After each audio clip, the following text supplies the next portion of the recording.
Nak berbuat maksiat, silakan. Buat lagi, buat lagi.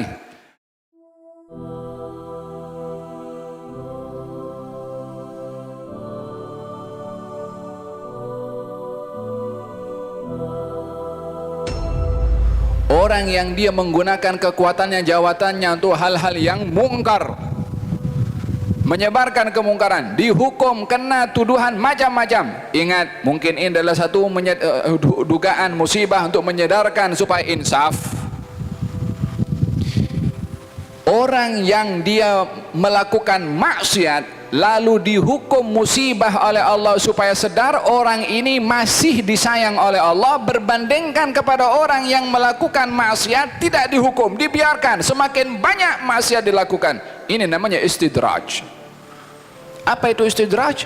yakni orang yang banyak berbuat dosa lagi dibuka ruang oleh Allah untuk dia punya buat dosa, tapi bila mana tiba masanya untuk dihancurkan, tak ada ruang kepada dia untuk insaf, untuk sedar, dihancurkan oleh Allah sehancur-hancurnya.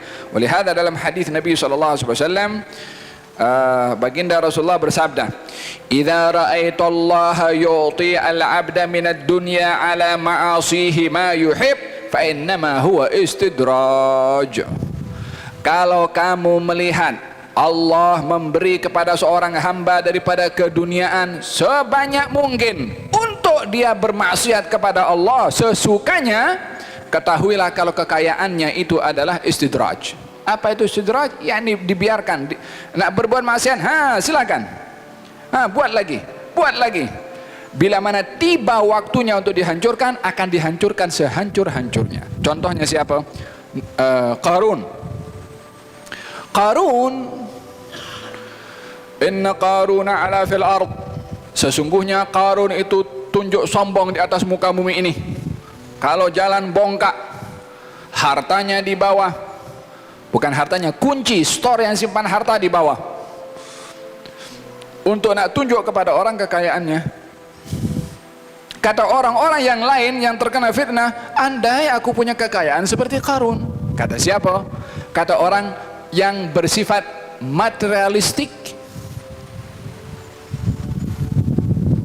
Nak kaya macam Qarun. Satu hari ketika jalan Qarun dengan pengikutnya, kemudian kesombongan dengan kesombongannya, Allah Subhanahu wa ta'ala dalam sekelip mata dibuka itu bumi. Qarun dengan storenya, dengan kuncinya, dengan orangnya sekali, buka bumi, masuk dalam, semua tutup lagi. Halas. Itu disaksikan oleh orang-orang yang ketika nampak Qarun, andai aku diberi macam Qarun dapat. Ketika nampak Qarun ditenggelamkan, aku tak nak macam Qarun. Mesti ada contoh yang dihukum oleh Allah Subhanahu wa ta'ala untuk menyedarkan kepada orang lain. Apa tujuan Allah kekalkan jasadnya Fir'aun di museum? Al-yawma nunajjika bibadanika litakuna liman khalfaka ayah. Hari ini aku selamatkan badan kamu, wahai Fir'aun.